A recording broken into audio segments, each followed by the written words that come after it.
Voici l'homme te souhaite une heureuse année.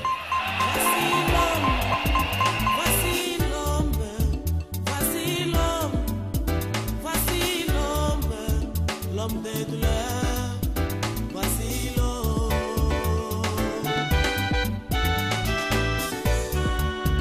Voici l'homme, voici l'homme, voici l'homme, voici l'homme, l'homme des douleurs, voici l'homme.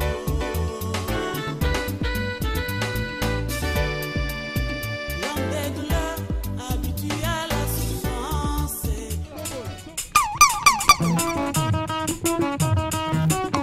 Bakisa Mololo, Bakisa Mololo. Landa lokolo, landa lokolo. Alebina, wabina kawabi, rikiti kuku. Alebina.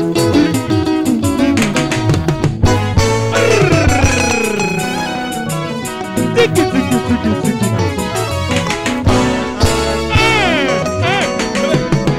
Nakobange lokote.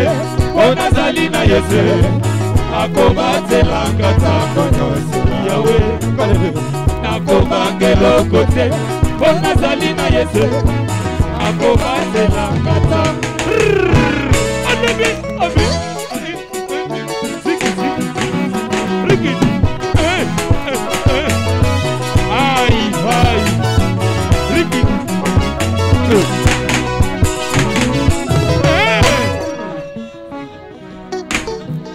échouer.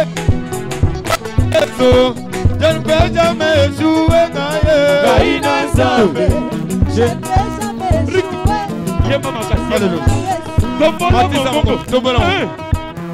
Kaina Nzambe. Je n'ai jamais échoué. Et le monde yesoyo. Je ne peux jamais échouer. Zambé ya woman.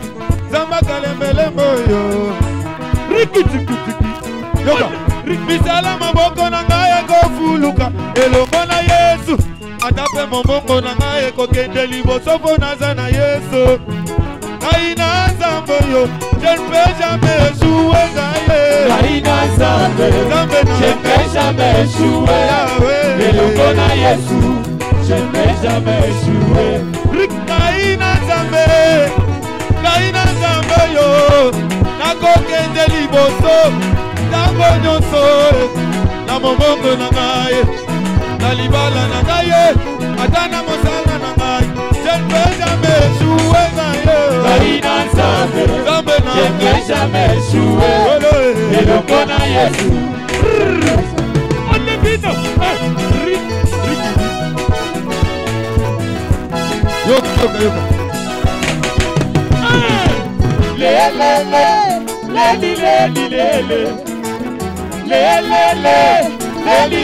lele nazalaka na fami maboko pamba nazimeli Yesu nasomi mutu alivwe matina matipepo tala ndenge vie beta mololo général la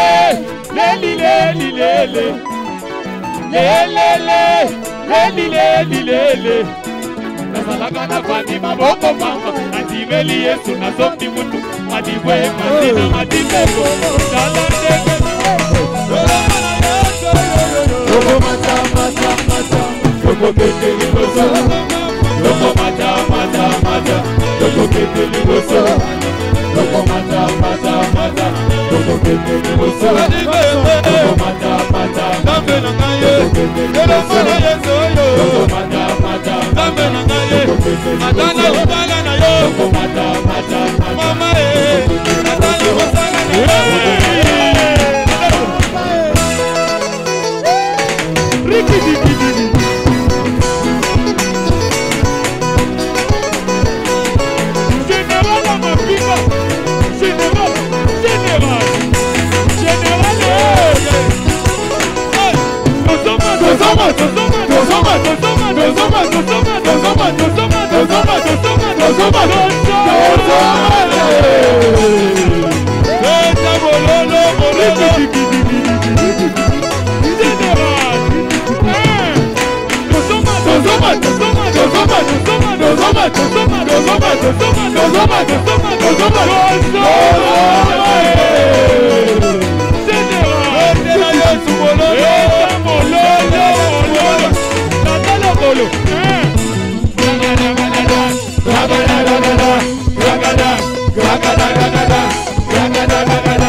Wabuya nenda bujobure. Hey, wabuya nenda kuenda sinie. Wabuya nenda muenda sinie. Hey, wabuya nenda bujobure. Wabuya nenda bujobure. Hey, wabuya nenda kudalase. Wabuya nenda kudalase. Wabuya nenda kulonde. Wabuya ri. Ragada ragada. Ragada ragada. Ragada. Ay ay. Ragada. Badika badika badika badika.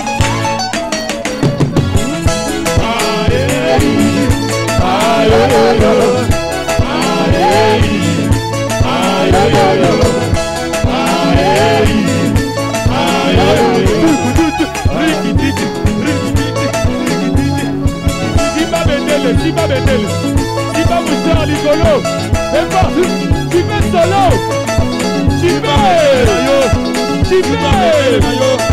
Siba Solo,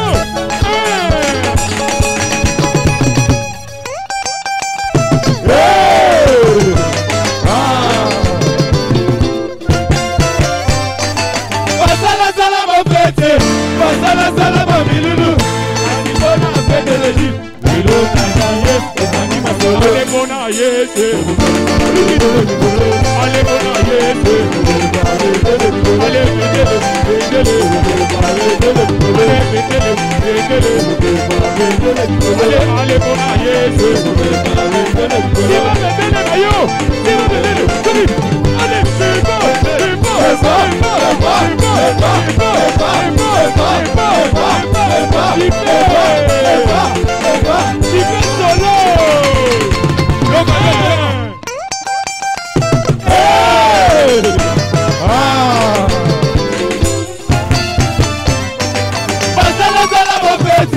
Basala sala ma milulu, Basibona fête de l'Égypte. Siena la lasse, Kami Masolo. Alemona yete, alemona yete,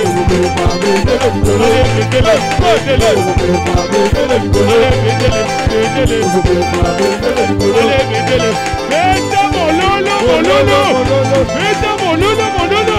Yes, général. Allez, Nana le golo. Aïe, aïe.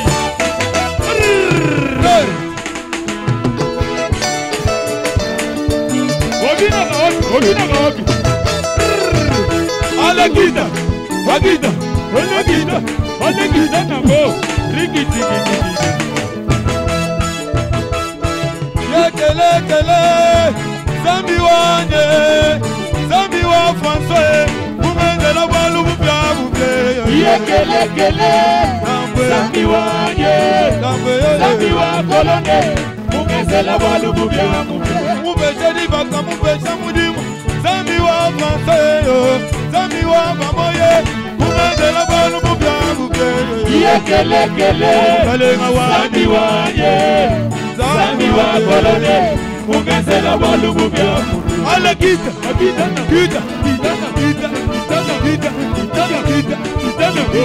Aïe. Riki. Kele. Zambalone. Atalali ngali kambasika. Kele. Zambalole. Atalali ngali kambasika. Sipa bonda na yo. Ane sipa bonda. Sipa bon bien. Aïe. Sipa bonda na yo bien. Mama.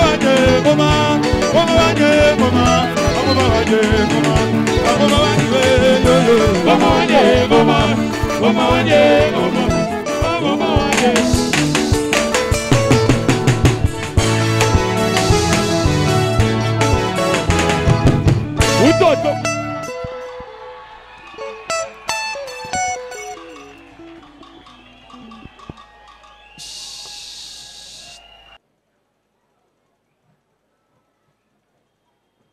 bazotangela biso Genèse tema na biso ezali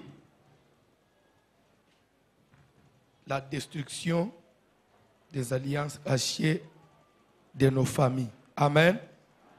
Bazotangela ngai verset moko. Genèse chapitre 8e, verset 20 à 21. 20 à 21. Genèse 8, 20 à 21. Genèse chapitre 8, les versets 20 et 21, nous lisons au nom de Jésus de Nazareth. Noé bâtit un autel à l'Éternel. Noé atongi etumbelo na Nzambe. Il prit de toutes les bêtes pures Azui banyama nyonso ya petwa.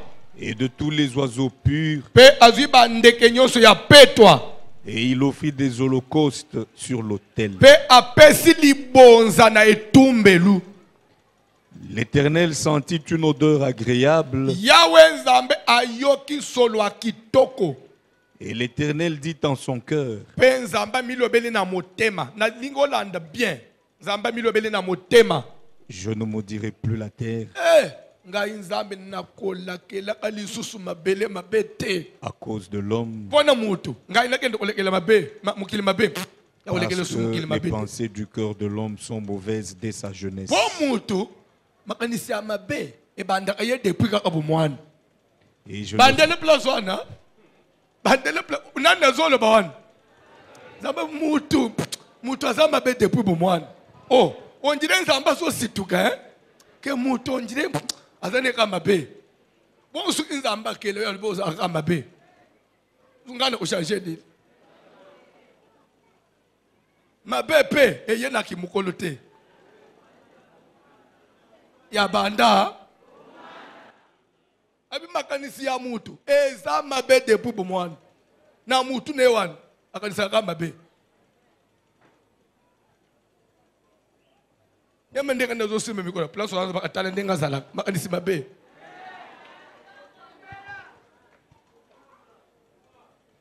samba lobi soki nalandi mutu na kusilisa mukili na kusala ngusu te pona mutu toko fanda na se batanga fanda po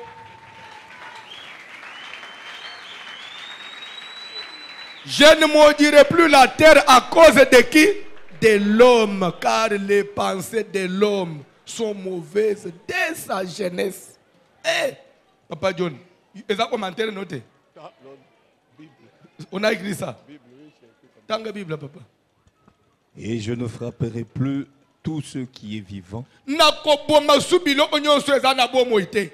comme je l'ai fait. Ndenga na salang. Amen. Landa bien. Nebita suko yuki lecture batangi wan. Suko uzo tangele biso suko chapitre 9 ya Genèse. Uzo banda na verset 8 à 17. 8 à 17. Dieu parla encore à Noé et à ses fils avec lui, Nzambe alobi lisusu na Noé pe na bana na ye ya mibali bazalaki na ye. en disant, Alobi voici, tala j'établis mon alliance avec vous et avec votre postérité après vous. nazotia boyokani na ngai na bino pe na bokitani na bino sima na bino. Avec tous les êtres vivants qui sont avec vous, Nabikelamu nyonso ya bomoi we ezali elongo na bino.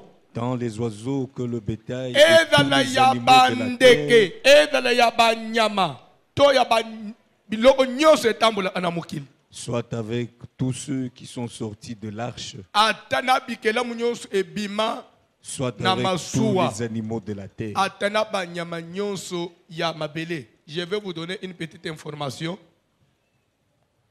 Na arche ya Noé, banyama nyonso bikelamu nyonso ya mukili ekotaka te. Mais po bikelamu nyonso ekufaka te. Bikelamu oyo bakotisaki na arche ezali oyo esiportaka mai te. Mais net mbisi ataka na mai apemaka na mai bakotie na arche pourquoi? Ngubu afandaka na mai akota na arche kilo salani. bakotisaki banyama oyo bakorespire na mai te. C'est pourquoi oyoki nzambe alobi soit avec tous ceux qui sont sortis de l'arche, soit avec tous les animaux de la terre. Pour dire que tous les animaux de la terre baotaka na arche te. Banyama oyo bakosupporter ko vivre na mai. Bango batikalaki po mai eza mboka na bango. Vous comprenez, hein? C'est ça la connaissance. Quand c'est que ngando akotaki na arche. Ngando banga nini? Balene na munene wana oti na arche. Arche yango ezinjiti.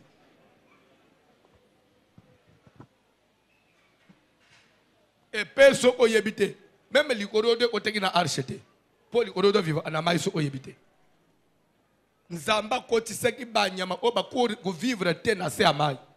Nde ba épargner ki bam. Nzamba pambula mutu moko. Tangelanga biloko.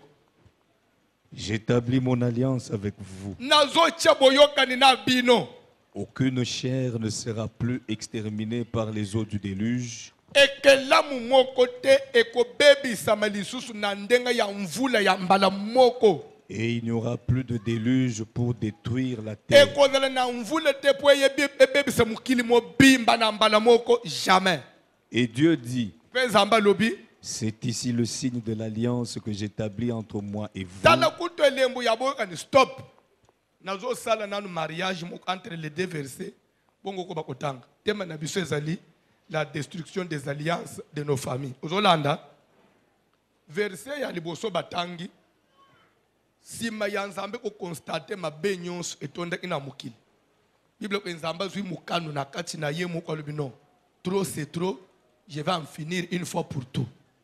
Mais le temps Nzamba zotelema po boma mokili mobimba. Bible et Noé trouva grâce aux yeux de l'Éternel. Noé a sepelisi Nzamba. Nzamba alobi te.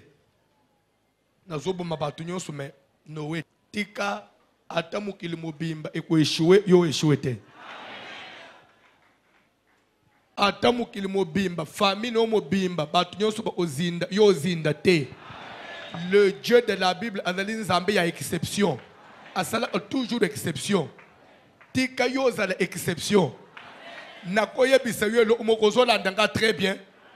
Nzambe atia mubeko aloba les Moabites et les Ammonites n'entreront point dans l'assemblée d'Israël jusqu'à la 4e génération. Mais Yakoka Mwezanin, Ruth de la Moabite, à Kota na Bethléem, avant même que la loi soit abolie. Ruth à Kota avant même que la loi soit abolie. Ruth à Kota. Pas seulement à Kota, Barefoula payete à Balana Boaz. Pour dire que là où il y a une règle, Dieu peut établir toujours une exception. Et toi, tu es de ceux-là qui vont faire exception. Ce qu'on dit exception, ils ont abandonné à Tongwa. À ta famille, mon bimba, baby. Tu as tous les réserves à Nzambeko.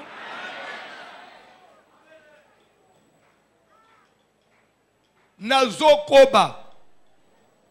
Bible est Nzamba zui mokanu ya ko détruire mokili mobimba. Mais miso ko ili ko la Noé. Rappelez-vous, na Égypte, bana ni sele bazali na Égypte. Pharaon a telemi a lobi fini, trop c'est trop. Pona bino esukeli awo. Bana mibali ka obo subo botaki. Boko bota su mwana mobali te. Su boboti mwana mobali tokati mutu. Boboti mwana mobali bakati mutu. Na banza mibali oyo bafinga abasi na bango ke depuis na bala yo obotelanga abasi basi finga mwasi kazo botelanga abasi basi onje mwasi nda determiner sexe à moi na banza na Egypte comme prière ya mwasi nanga botaka abasi basi oui ou non poso aboti mobali osali nini osali elo otebo okunda ye banzambe nanga yamba lwa zala ka mwasi so aza mobali papa ezana ka libulu ya cimetière malgré la loi.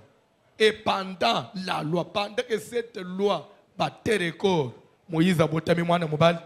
Pe Bible dit que sa maman refusa de le livrer.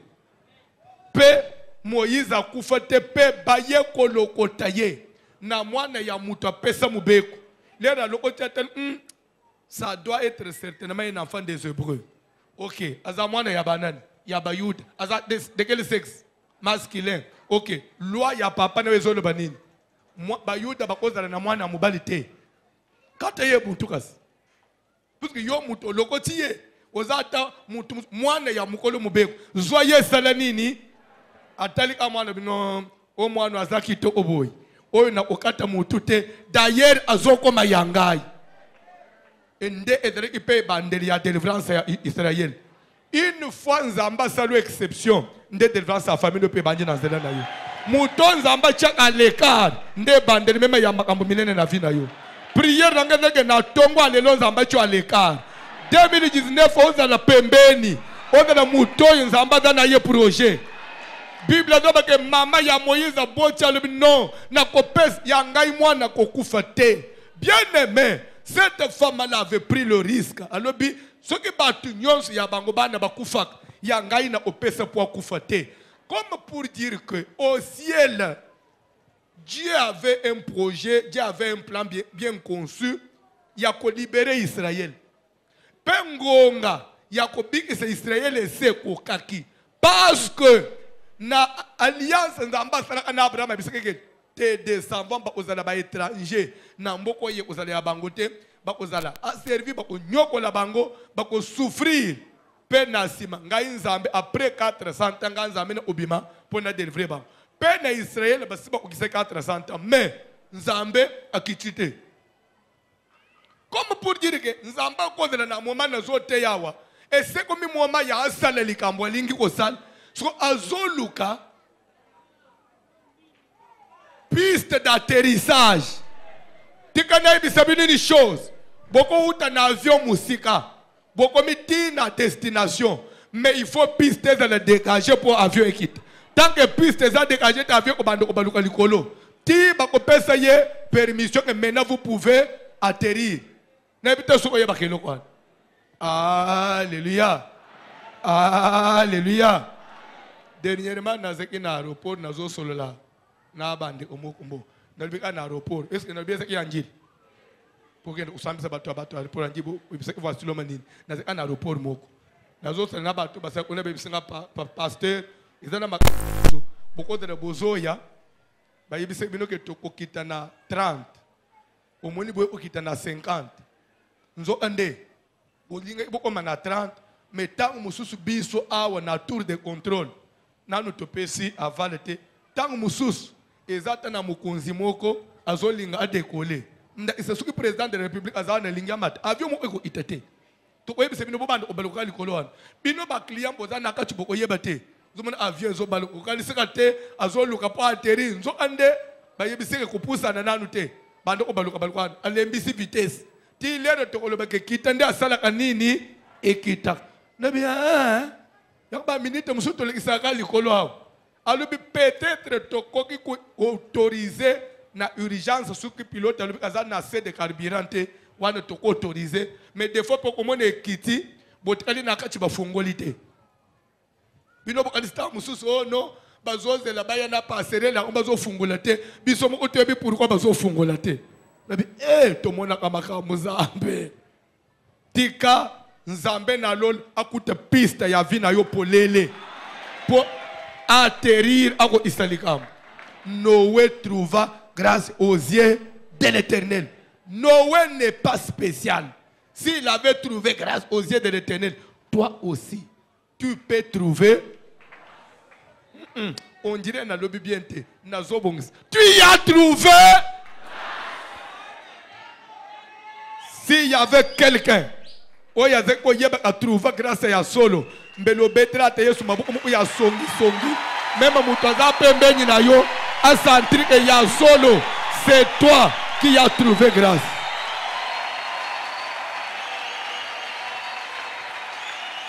S'il vous plaît, si toi tu n'es pas convaincu que vous avez trouvé grâce, moi François j'ai trouvé grâce aux yeux de l'Éternel.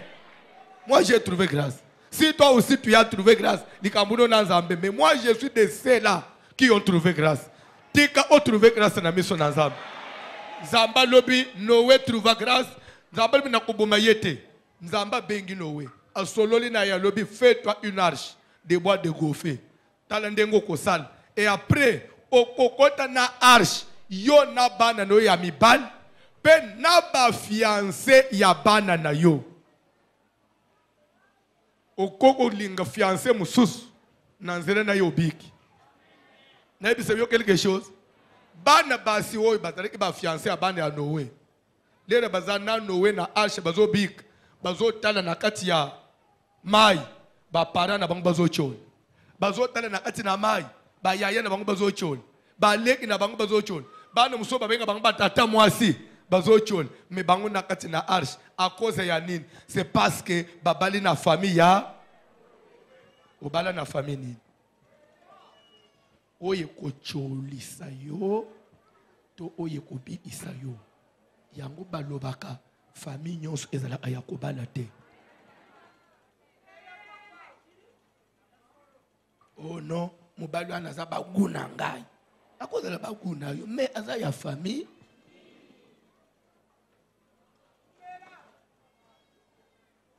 Samba pambula mutu moko bana baswana pe babi Bible lere mvule beti batu bakufi après tout na suka nzamba lobi na Noé bima na arche lere Noé bimi na émotion wana Noé atala lobi naza nani ya mukili mobimbe kufi mukili mobimba toutes les races s'il vous plaît toutes les races s'il vous plaît c'est ça que Congo et kufi to Afrique monde entier donc aux assurés que ndenga na treli na mukili na bana na ngaya nde mukili mobimba donc mutu mususu azate ni roi ni civil ni militaire mutu mususu ni savant ni riche ni pauvre mutu mususu azate kaka ngai na famille na ngai elekeli Noé Bible dit que Noé a vu ba nyama ya petwa des animaux purs oya bimana una arche atongi etumbelo apesi nzambe mbeka ya reconnaissance. Je me suis posé la question,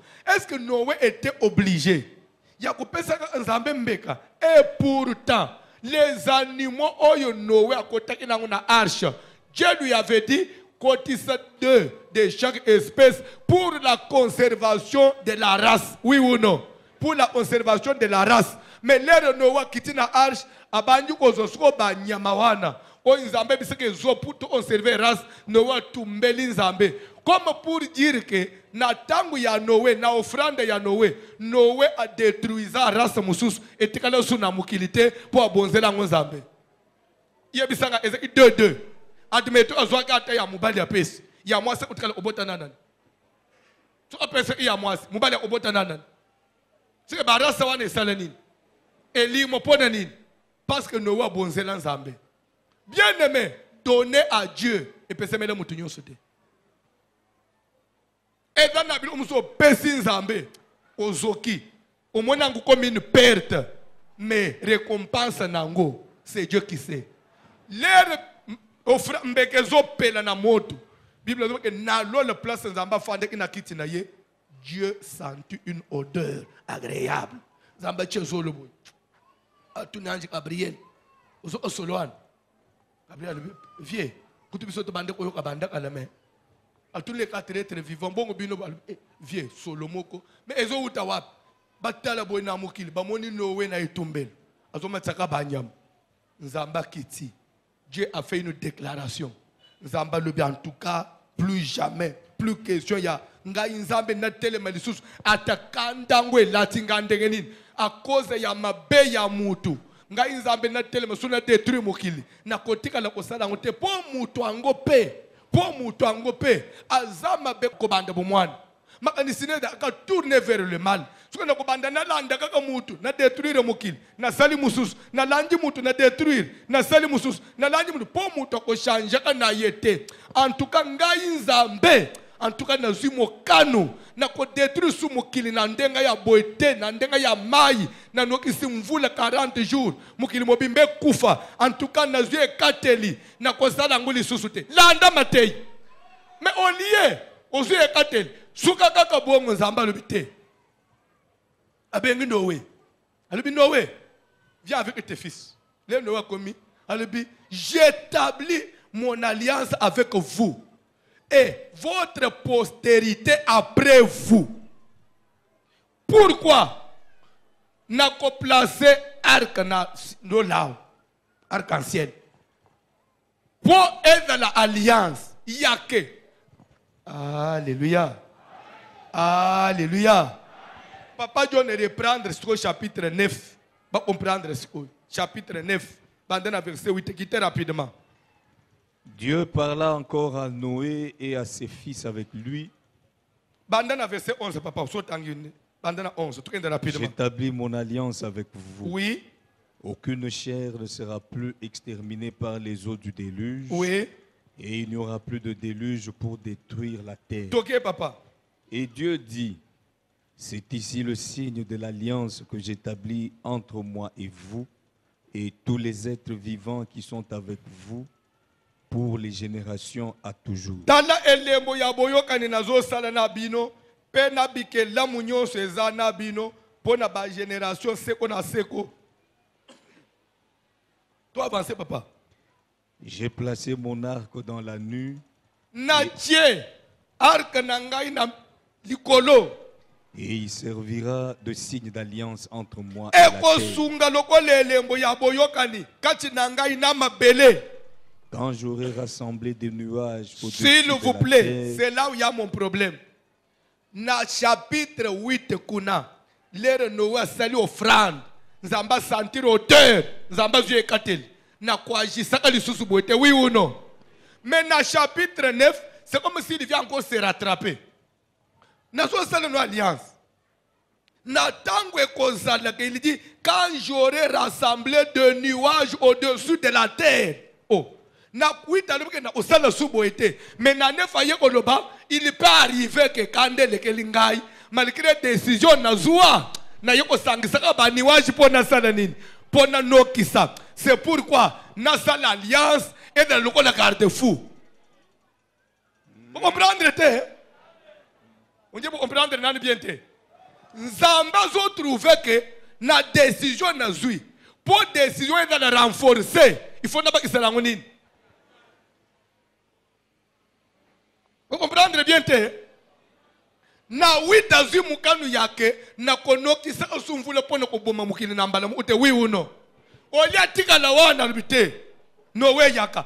Tozo sala no aliaso tozo signer accord moko. Même ate kozala ke kande yelinga ipona mabe ya mutu. Na siliki na bandu ko sangisa so mapata. Mapate tonje. Yo arc-en-ciel o banda ko bima. So ka arc-en-ciel e bimi tanga Bible papa John.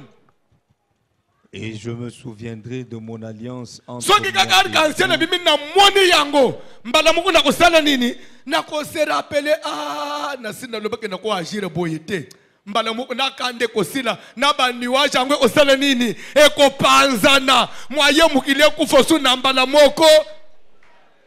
Est-ce que vous comprendre l'impact de l'alliance? Est-ce que vous comprendre l'importance de l'alliance?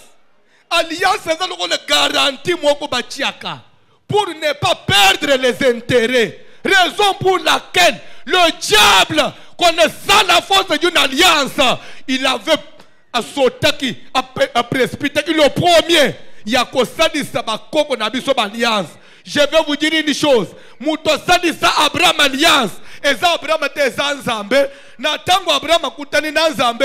Nzambe veut que j'établis mon alliance avec toi et ta postérité. Après toi, en vertu de laquelle je serai votre Dieu. Comme pour dire quoi? Ndengo zawana. Ozasu na droit ya ko se choisir notre Dieu te. Même bana na yosuki baye. Bazana droit ya ko kende pa Nzambe mususu te.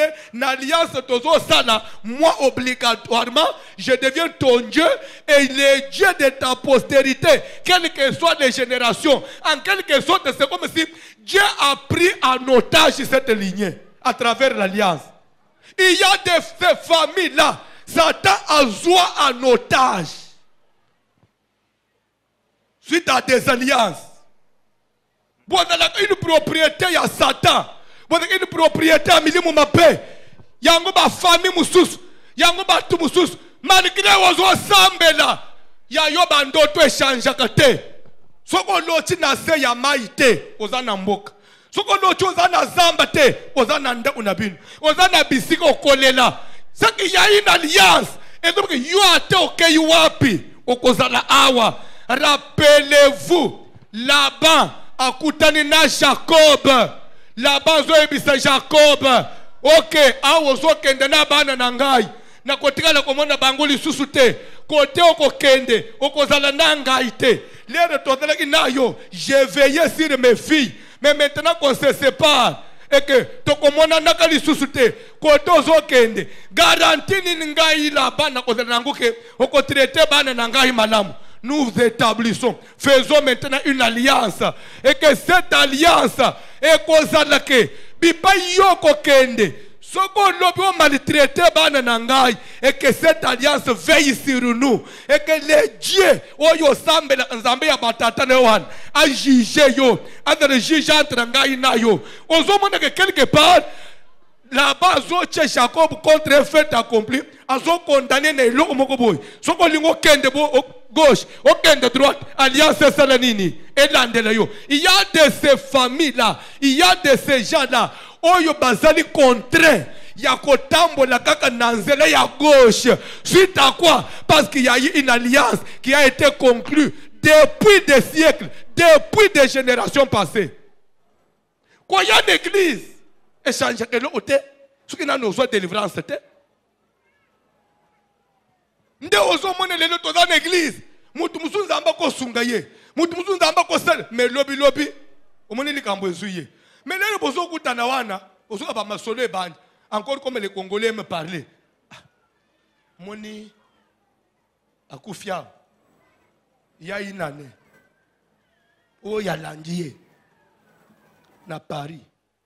Akufa ipeka aboy abele kiteka ndenga yepa abeli mukia akufa même papa na bango pe akufa presque dans les conditions comme ça et les ozo vérifier ozo trouver c'est exact mais nazo baboy papa ne so kufa dans les conditions dès que nanga kufa est-ce que ngai pe il faut na kufa dans les mêmes conditions parce que moi je suis venu pas dans Zambé koya na yo église aider yo na nini soki lelo okobanda ko subir même sort que ba onde kona yo bazali bande église soki lelo ozo souffrir na libal lokola ba basambela ate soki lelo ozo luka libal net ba basambela ate soki lelo ozo luka mbongo ezo kima yo ndenge mona ba basambela ate so église ede yo na nini ede pour la tifula ede pour kangi ba verset ne jugez point afin que vous ne soyez point demandez l'on vous donnera. Vous n'aurez plus lieu de dire, c'est proverbe en Israël. Les pères ont mangé des raisins verts et les dents des enfants ont été agacées. Toute âme est à moi. L'âme qui pêche, c'est celle qui mourra. Il n'y a point de condamnation pour ceux qui sont. Récitation. N'a pas rappelé yo. Oui, mais récitation. Et non, on m'a dit, dans l'école primaire, parce que c'est une récitation, tu as qui mémoriser. Mais des fois, ce que tu as expliqué sur la récitation.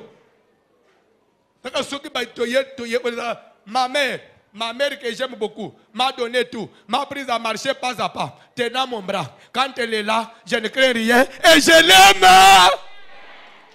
C'est quoi ça? C'est une récitation. Est-ce que qu'on récitait bon, qu'on vivre yango? Même si tu pouvais réciter comme ça, mais il y avait des enfants que leur maman n'aimait pas. Ma maman besoin de bango malgré la récitation. Combien de Bible il y a récitation te? Bao yangai bako defate kasi. Mais ndengo fadwan ozana nyongo tini hatu balubalu. Ozana nyongo na ya église même ndengo na fanja. Ozana ba nyongo ba engagement ndengo fanya elekele yo. Ce qui est de l'église qui a service de recouvrement. Mbeli yote yeko zona bakiti andako. Ngai na usale service à recouvrement forcé.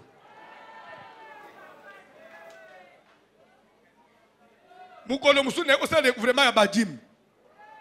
Ndengo fanywan, odati na banyongo badim. Ato fanyi na yo zotalanga nzamba yebiyo.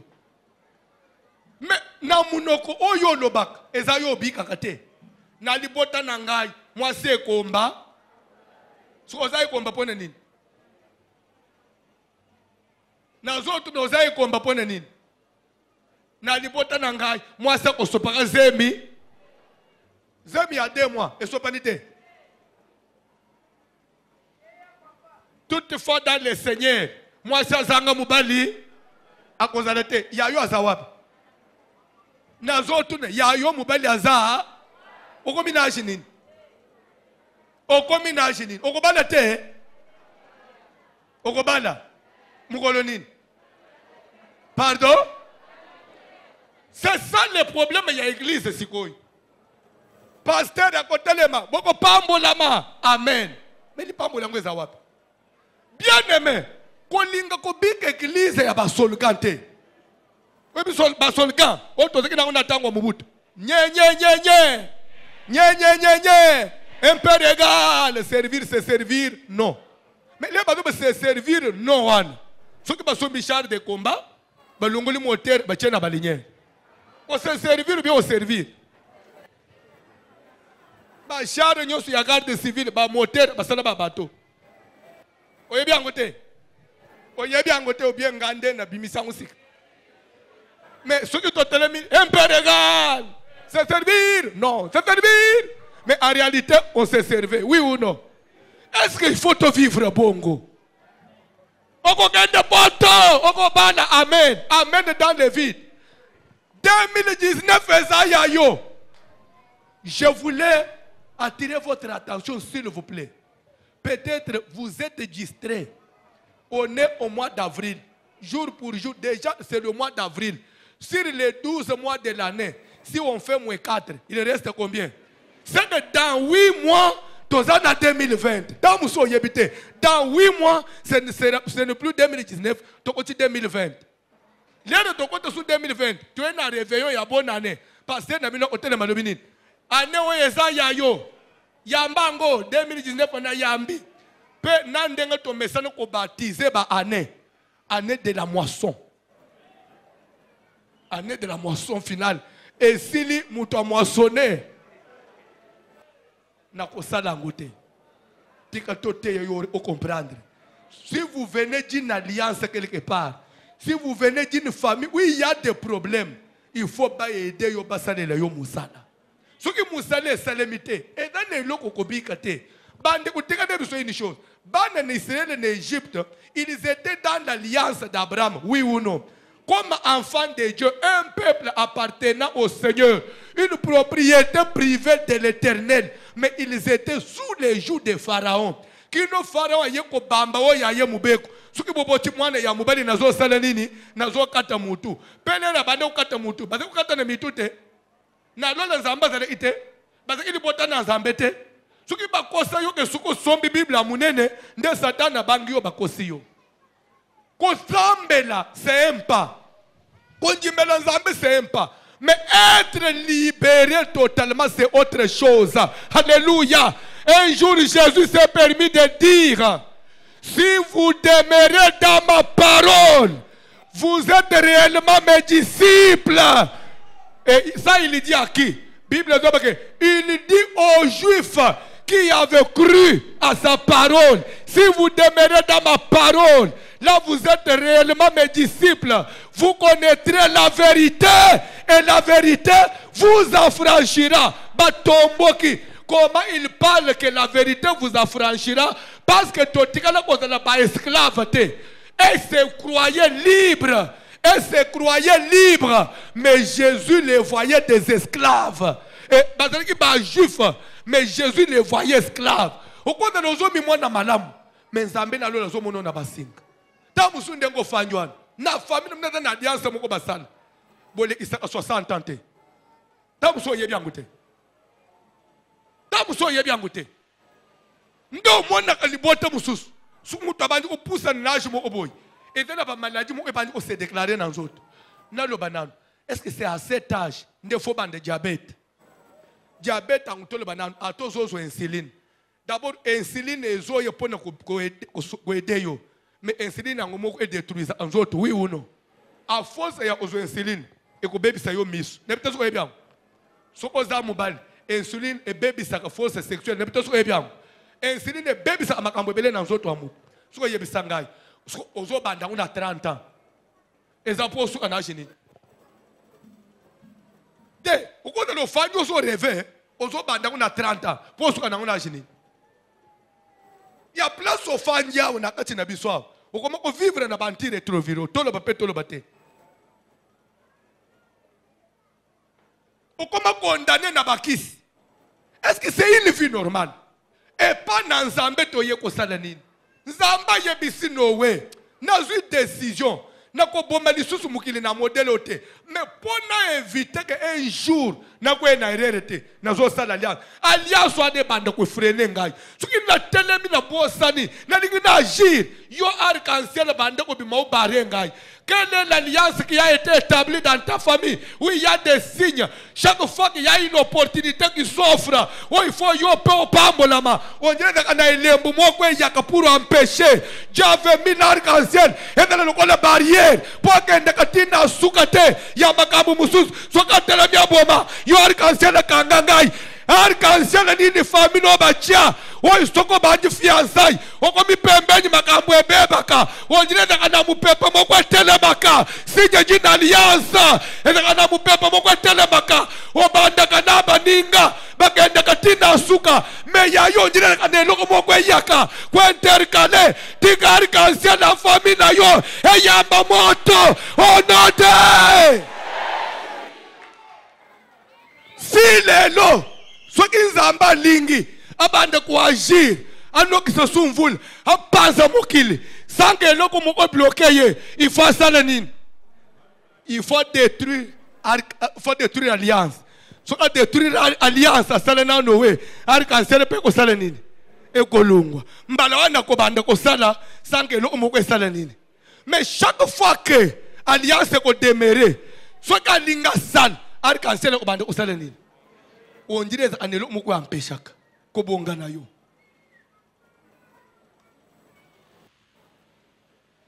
Est-ce que vous comprendre biloko yo? On dirait anelo moko batelemisa. Oko bandaka bien. O bandaka bien. Même ane yo banji sou bien. Les nazo ba o banji bien. Mais ni ne ko bebis. Mobali na bandaka bien, mais ni ne bebisaka.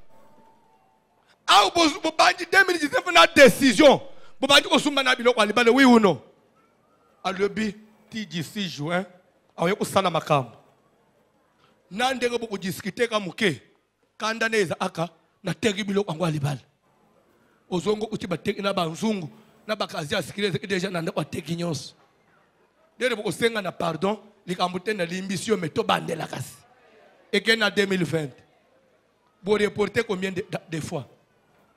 Est-ce que vous vivez la même situation? Il n'y a pas quelque chose derrière ça. S'il y a une force, s'il vous plaît, là où il y a une alliance, il y a des esprits qui veillent. Il y a une force spirituelle éveillée en échappote en alikoloan. Là-bas, il y a pas qui biloko. Azoye bis Jacob, alliance tozo sal. Lorsque nous serons perdus de vue et que tous les gens yo musika nga musika soko lingo passer outre maloba toyo kanyao nzambe na lol a veillé likolo na ngai na. Quels sont les esprits qui veillent sur toi? Quels sont ces esprits là qui veillent sur toi? De la famille. Et dans la bateau bika aba esprit aba village. Des années na ichas. Mais au milieu ta kozana village na bin. Au bana ozana ndeko alibal. Mais au milieu ta kozana ndeko aba parents. Au milieu ta oso bonga, au milieu ta oso tanga na classe. On dirait que ça na eloko moko frère na kayo. On dirait ça vous savez bandoto ya komilota na âge ozalia. Ozo milota na uniforme. Ozo milota ozo sala examen. Babenga kango les songes rétrogrades. Ça veut dire quoi? Nzamba zo telisa yo que spirituellement, physiquement c'est que tu es là. Tu vois si c'est ok. Mais si le plan spirituel, ce n'est pas ce que tu devais être. Dans le niveau, c'est pourquoi, Dieu te voyait plus que ce que tu es aujourd'hui. Selon Zambé. Tika na musalo Zamba fungula vina yo. Tukana na force moko ramena kayo na sima. Ebenda kayo na sima. Batu ya génération na bakenda yo zonga kasima likambu moko bandela kambala na mbala na musaloi si ya une alliance quelque part ce que dali ya nani to ya nani tika alliance wana eyamba moto onote laba yebisi Jacob atokei wapi atangai laba na kufi eke nazana bomo ite alliance kolandela yo batu bakoki kokufa ma alliance kufaka te ba génération koleka ma alliance kufaka te soki eza na eloko esaleme meme na ba génération ya antérieure ya kalakala nakoyebisa bino quelque chose Noé aza bana ya Noé bazaki na arshe baza meme ba nyama oyo babimaka na arshe na ntango wana bazaka suna mokili lelo eza ngai na yo arc-en-ciel ebimaka wi uno lelo arc-en-ciel ezobimela biso na alliance ya nani Noé wangu yo oyebi ye bongo soki arc-en-ciel ezobimela ngai na yo bongo alliance koko na bino ya chef coutumier ya soki nini village nini awo asalaka bisaka akende koteka po azwa bokonzi ya mboka alliance wana ekufi po ye akufi esprit ekufaka te comme milimo ekufaka te. C'est pourquoi basalaka alliance. C'est parce que dans l'alliance, alliance est liée automatiquement à l'esprit. C'est pour que les esprits restent permanents, pour maintenir la présence des esprits dans l'Ikambouana. C'est pourquoi on fait l'alliance. Rappelez-vous. Est-ce que Moutoumoko Zolanda? Moutoumoko Zolanda? Moutoumoko Zolanda? Na Samuel Bazoloba, du temps de David, il eut une famine qui dura 3 ans. Et David chercha la face de l'Éternel. On précise bien. On dit que du temps de qui? De David. Natangu ya mutu ya David. David ya azubo konzisika. Mais na renya na ye mboke telemi. David ya mituni na sali nini? Na banju renye sika. Mabeni ni na sali. Makambwezo simba tepone nini? Lokola zalaki mutu na nzambe. David a koti mabondeli. Atuna nzambe. Qu'est-ce qui se passe? Parce qu'il avait une connaissance que makambo kotele mapambate. Chrétien ya lelo azo trouver vie azo mener normal. Ya ndengo zo anu yo betra ka batu maboko na kasima ya batu vi mobimba. Non. Vous méritez aussi mieux que ce que vous êtes aujourd'hui. Et tika nzambe nazo te afungulele ope porte. Tika nzambe nazo te asala pe quelque chose. Molili avec ipeni boso na sala nini elungwa. Et c'est possible. Je vous dis que cela est possible. Et ça dépend de la foi. Et la foi, votre foi dépendra aussi de la connaissance. David chercha la face de l'Éternel. Et Dieu lui dit, c'est à cause de Saül et de sa maison sanguinaire. Oh. Mais à cause de qui? De Saül. Et Saül, il est où? Il est déjà mort. Si on dit Saül, n'a rien n'angaï. Et t'es là combien? Vous avez David. Vous comprendre le système spirituel. Trône yo fanj. Nana za iligolo. Où est Saül? Mais les gens hérité trône à Saül. Trône à Saül est ina makila. Abomaki bagabaunit. So yo lingo bikanin. Est-ce que vous comprenez quelque chose? Yo David yo lingo bika. Ah. Yangoko. Siko nzambe nasala. Nzamba le bolingo sala nini? Luka bagabaunit. Ndeobik. David a luki bagabaunit. Il y a des choses. Et l'air d'akutani na bagabaunit. Je nazo sepele na français. Ba utiliser na verset 1. Bible dit que l'air David a akutani na bagabaunit azoto na bango boy. Que puis-je faire pour vous? Et dites-moi, avec quoi ferai-je expiation? Quand on dit expier, veut dire quoi? Effacer. Veut dire terminer, effacer. David a dit, Paul Kamboye tanga malisusu te. Mukolo musuna yoka te na renya na ngai. Na kochi prophétie, nzambali bo bagabaonite. Na linge sila, cette fois-ci, les Kamboye d'aller effacer. Boye bisanga nasala nini. David a dit, moi na nzambete, il ne pouvait pas dire, l'âme qui pêche c'est celle qui mourra.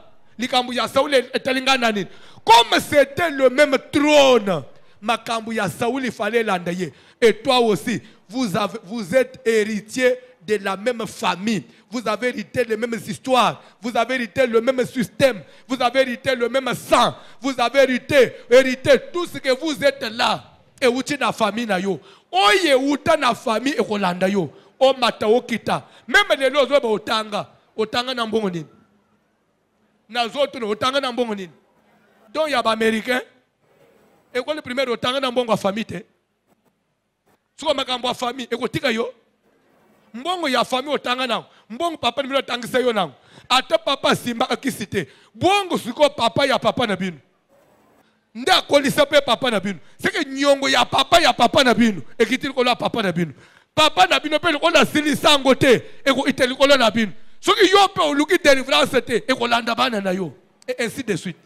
Parce qu'il est écrit de génération en génération. C'est pourquoi pour arrêter une alliance, il faut Moussalamou Salem. Raison pour laquelle grâce soit rendue à Jésus. L'ère de Jésus il avait trouvé qu'il y avait une alliance. Oh, Moïse a salakana Israël dans la montagne à Sinaï. Et cette alliance avait comme signe les sabbats. Jésus a tamboli, amekaboy. Alliance est bloquée. Amekaboy. Alliance est bloquée. Bible est bloquée. Jésus a yekote le mamukolomoko. Asangisi ba yekoli na ye. Na katikati ya butu. Bible est yekozwa lipa. A tomboli, à rendre grâce à Pessi Bango. Prenez ceci, mangez. Ceci est mon corps qui est rompu pour vous. À Silici, à Zuikeni, à tomboli likolo, à rendre grâce à Pessi Bango. Alors bien te prenez ceci, buvez. Ceci est mon sang qui est versé pour vous. Le sang d'une nouvelle alliance. Et Paul, lorsqu'il fait maintenant l'analyse, il dit en déclarant une nouvelle alliance selon les droits. C'est qu'il a déclaré l'ancienne caduque. Bien-aimé dans le Seigneur, Tigana Moussaloy, un jour, voici le Matelema a déclaré, vous entrez dans une nouvelle alliance. Na moment où déclaré bongo, alliance yaba kombo, yaba koko, yaba kila, yabikila kila, yakutima, des alliances antérieures, manoba baloba, ba condamnation, ba corps, ba sana, ba renforcer ba sacrifice. Mukolo toko telema, toko déclaré, tigano kwane kweya, et c'est là au nom de Jésus, il y a de quoi déclarer la nouvelle alliance pour que toi qui vivez sous une condamnation, vous puissiez rentrer dans l'ère nouvelle. Encore dans l'ère Moussousou, tika Moussalo Yesalema, raison pour laquelle je voulais que vous compreniez quelque chose. La délivrance n'est pas seulement une matière théorique. N'est pas seulement une matière théorique. La délivrance, c'est aussi la pratique. Il est écrit quelque part. Il entra dans la synagogue et on lui remet le livre. Pour attendre, il les déroula à tomber. Na place ya Esaïe. Na tango bandi ko tanga le mette. L'esprit du Seigneur est sur moi parce qu'il m'a oint. Vous avez besoin au devant de toi de quelqu'un où l'esprit du Seigneur marche avec lui. Pas seulement l'esprit du Seigneur, quelqu'un qui est oint. Quelqu'un qui est oint. Il m'a oint. Il m'a envoyé. Pour dire quoi? Il m'a envoyé veut dire il m'a établi. Il m'a établi pour annoncer une bonne nouvelle aux pauvres. Je ne peux pas, Dieu ne peut pas seulement me donner un message. Et je ne peux pas avoir un message sans une provision qui accompagne ce message. Dieu ne peut pas me donner un message sans une provision. N'est-elle pas écrit? N'est-elle pas écrit? De même que la pluie et la neige tombent du ciel et ne peuvent jamais y retourner sans avoir arrosé la terre. Il en est ainsi de sa parole. Cette parole ne peut pas sortir de la bouche de Dieu. Cette parole qui parle des alliances, de nos familles, des mauvaises alliances, des alliances négatives. Et la parole l'a retournée sans qu'elle ait produit des effets. Jamais. Et produire des effets.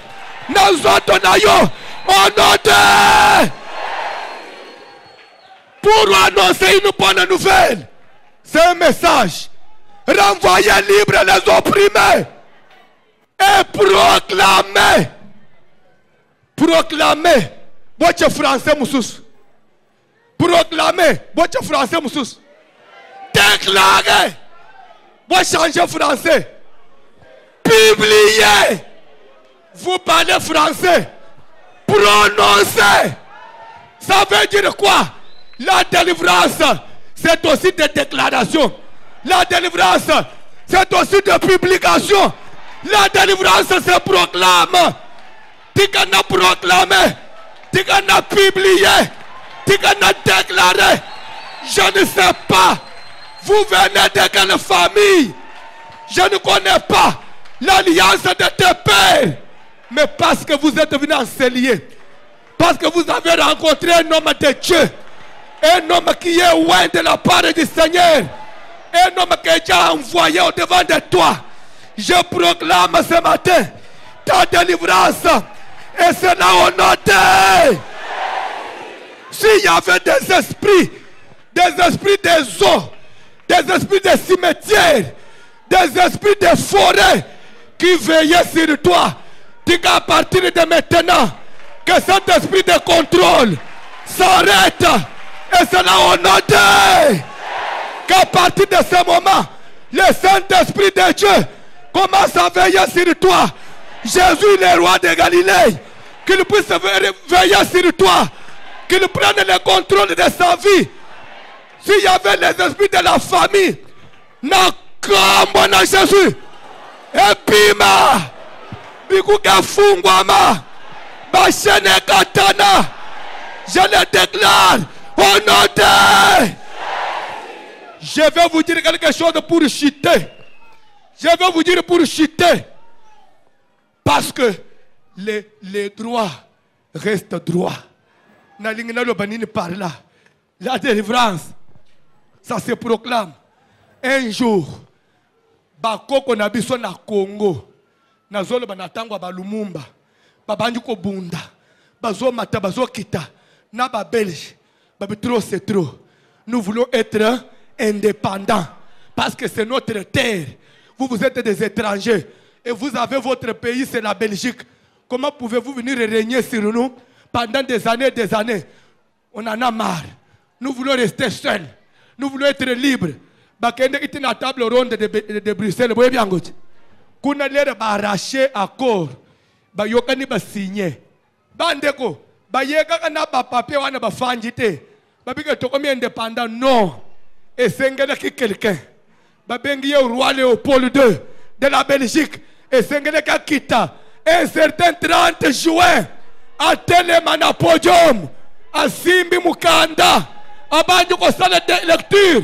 Nasuka Yekoloba, à date d'aujourd'hui, je déclare que le Congo est indépendant.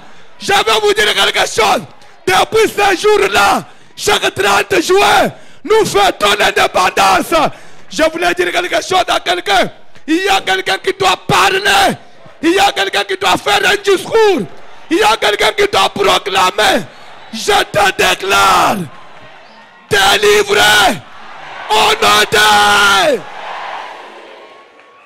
limitation d'âge, maladie à famille, maladie à famille, sida ya molili, o babamba yo, nazo proclamer, elimwa, na makila na yo, au nom de Telemalikolo, bayembi kantik.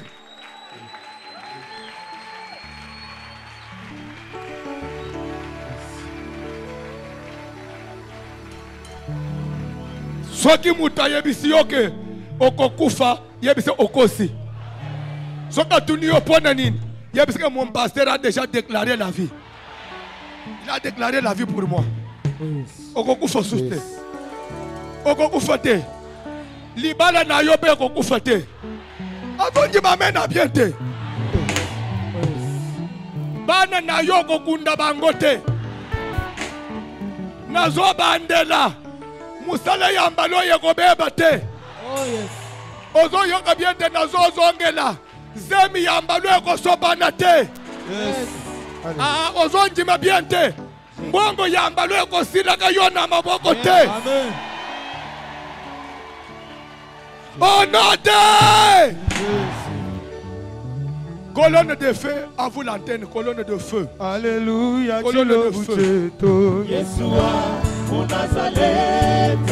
Yahweh, Shilabu chetu, Yeshua, mon Nazareth. Zabiwane, Shilabu chetu, Yeshua, mon Nazareth. Yeshua, mon Nazareth. Shilabu chetu, Yeshua, mon Nazareth. Alléluia, Shilabu chetu, Yeshua, mon Nazareth. Alléluia, Bajelu loyer. Loaï, tout le bazar. Loyer, Loaï, tout le bazar. Zabiwane, Bajelu loaï, tout le bazar. Oh Yeshua, ni patoka papa. Leja, vous collaborez. Yeshua, Patoka papa, leja, vous collaborez. Patoka papa, leja, vous collaborez. Oh Alléluia, masamane Nyema, mujina jema. Yeshua, ni Masamane anyema, mujina jema. wende jamale. Masamane anyema, mujina jema. Golo, golo na bilembo, Masia na bilembo, golo na bilembo. Golo, golo na bilembo, Masia na bilembo, golo, oh golo na bilembo. Golo, golo na bilembo, Yahweh. Masia na bilembo, Yahweh. golo na bilembo. Golo na bilembo, yeah. Golo, golo na bilembo, Zambe na Masia kaya. na bilembo, golo na bilembo. Golo, golo na bilembo, Masia na bilembo, golo na bilembo. Mobondisi mitema mizoka Yesu na ngaye. Golo na bilembo, Masia, golo saranga elembo ye. Golo, golo na bilembo, Golo ya se ye. Masia na bilembo, golo na bilembo. Zambe na bomo ye ye. Golo, golo na bilembo, Nabeleli yo Masia na ya. bilembo, golo na bilembo. Akanza biwan, bukalenga wanye. Mema webe, lolo kudi zambi wanye. Wanye, bukalenga wanye. Papa mema weba lelo, maluku zambi wanye nitabakwe. Zabiwan, mukalenga wanye. Bukalenga wanye. Mema webe, golo akuzi. Mwenzaji wa malu zambi wanye. Zabiwan, mukalenga wanye. Papa wanye. Mema webe, golo akuzi. Beta maboko, beta maboko. Josu.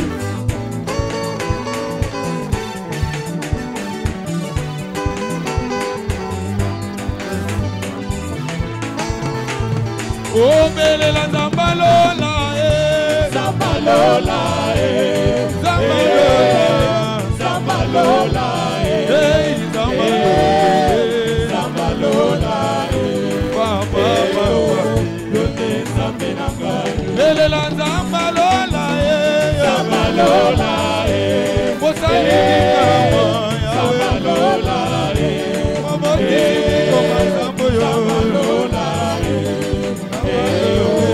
yote Zambinanga, Bolo Kiti Samoto na yo, Kitisa moto, Bitumbelo Yesika, Kitisa moto, Yesu Baye, Kitisa moto, Papa, yote Zambinanga, Zambe na ngai salabika mwa Salabika mwae, Komone yango Salabika mwae, salabika mwa Salabika mwae, Papa, yote Zambinanga, beka maboko.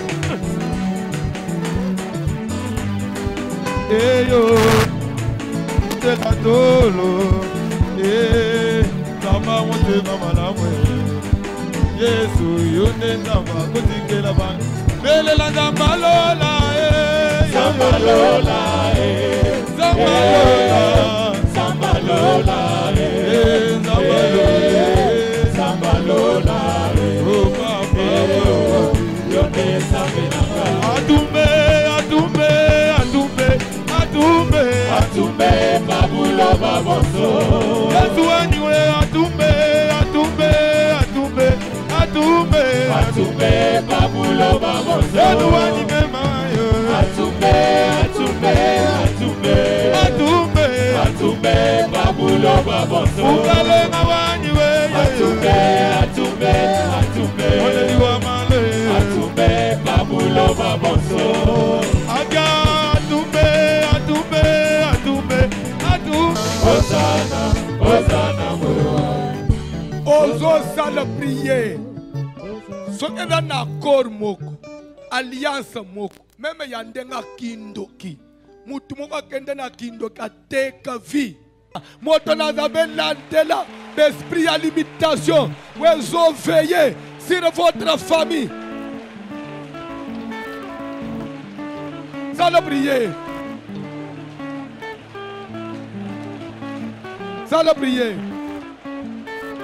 moto ezokita moto ezobuka limitation nyonso batia na vi na ngai so nyonso batiela ngai lelo ezokweya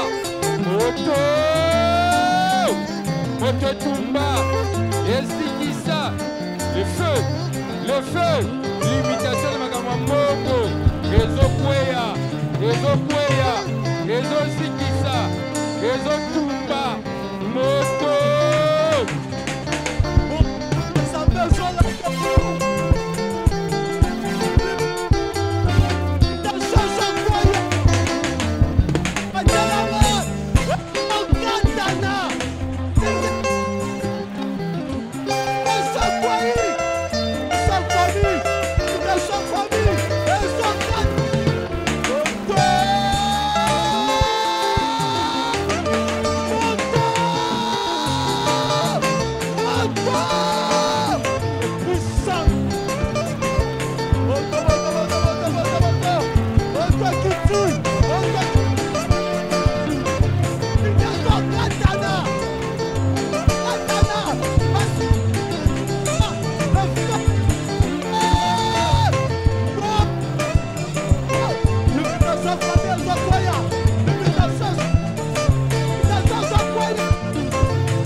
Sala prier. Sala prier.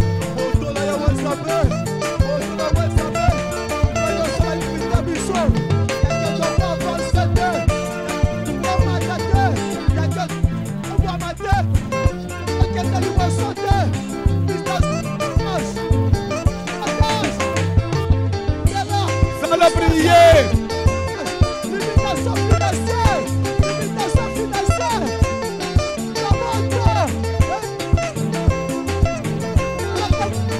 Sala prier.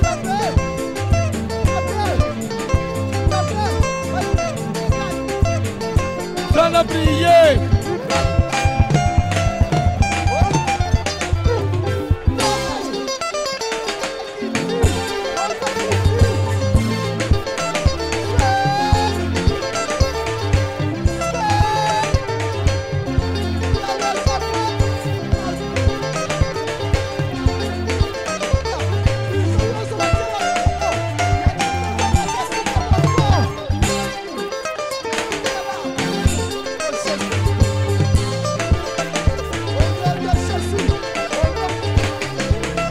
Sala prier.